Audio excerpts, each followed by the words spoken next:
Welcome to my channel ব্লগের নেশা। আবারও সুন্দরবনের দ্বিতীয় পার্ট আপনারা দেখবেন।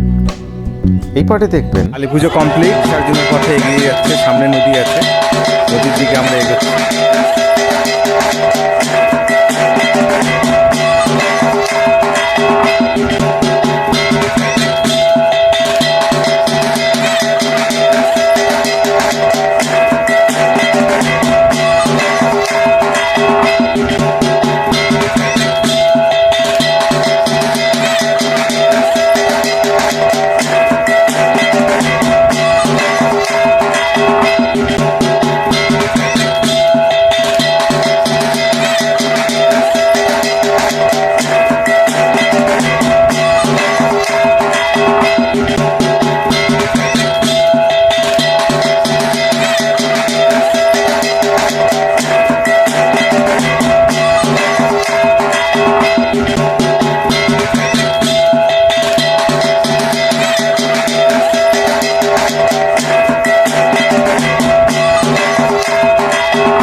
ঠাকুর বিসর্জন করে এসে যে যার মতো নৃত্য করছে।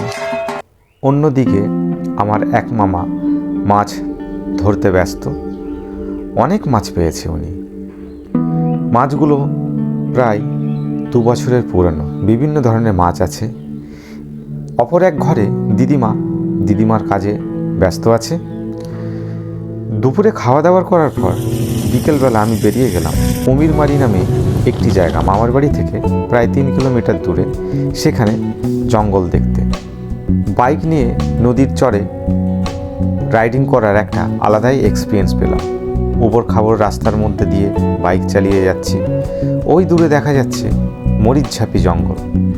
ওই জঙ্গলের কাছাকাছি আমরা যাব। এই ছোট ছোট বোটগুলো নিয়ে জেলেরা মাছ কাঁকড়া ধরতে যায় ওই জঙ্গলে। অনেকের জীবন কোস্টাল এরিয়া, নদীর ধার, ওপাশে জঙ্গল, এপাশে বসত বাড়ি। কি দারুণ লাগছে দেখতে। ওই যে দূরে যে জাহাজটি আসছে দেখতে পাচ্ছেন, এটি বাংলাদেশ থেকে আসছে। এই জলমার্গ থেকে হয়ে যাবে কলকাতা বাবুঘাটে। কি সুন্দর জায়গা। আমি বর্তমানে দাঁড়িয়ে আছি সুন্দরবন এলাকায়। ওই পাশে যে দেখতে পাচ্ছেন, ওই হচ্ছে সুন্দরবন, ওই পাশে জঙ্গল। ওইখান থেকে বাঘ মাঝে মাঝে এপারে চলে আসে। নদীর পাড় দিয়ে হাঁটার সময় গ্রামে কয়েকজন গ্রামবাসী, কয়েকটা ছোট ছোট ভাই বোনদের সাথে দেখা হলো। একটু হাই করে দাও। তোমাদের বাড়ি কোথায়? আচ্ছা, ওই জঙ্গল থেকে কি বাঘ আসে মাঝে মাঝে? আচ্ছা, তো গ্রামে ঢুকে গ্রামে গরু ছাগল যা পায় সব তুলে নিয়ে চলে যায়, তাই তো? যে ফরেস্ট অফিসার, যারা রেঞ্জার অফিসার আছে, তারা মাঝে মাঝে গ্রামেও আসে বাঘের সতর্কবার্তা দেওয়ার জন্যে।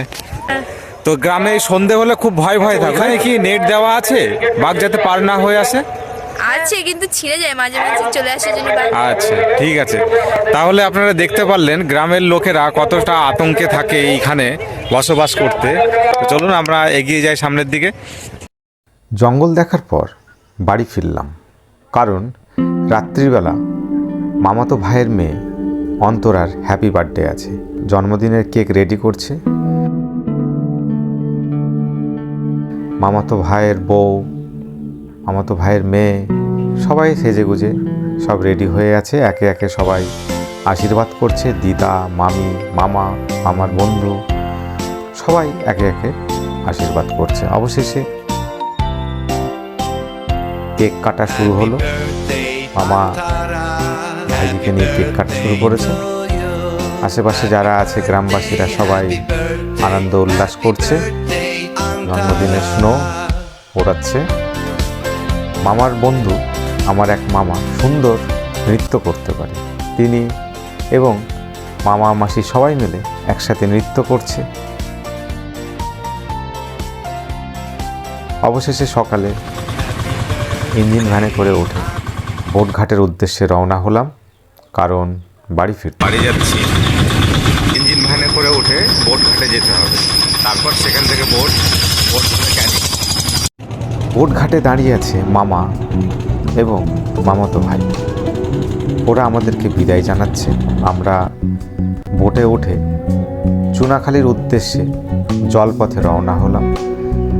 নদীর অপরূপ সৌন্দর্য শোভা দেখতে দেখতে এগিয়ে যাচ্ছে, কি দারুণ লাগছে।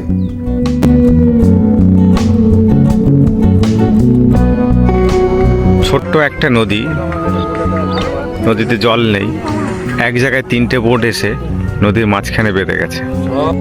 যতক্ষণ না জোয়ার হবে এইভাবেই যাত্রীদের প্রতীক্ষা করতে হবে।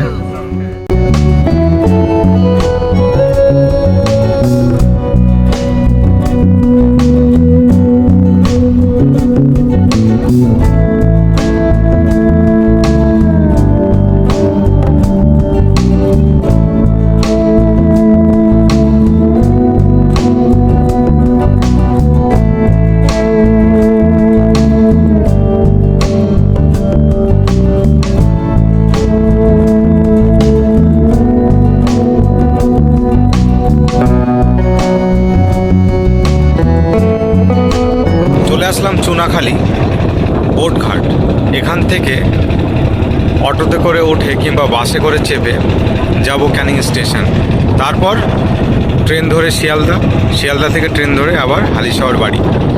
তাহলে সুন্দরবন পরিক্রমা এই পর্যন্তই থাকলো। দেখা হবে আবার পরবর্তী ভিডিওতে। টাটা, হরে কৃষ্ণ।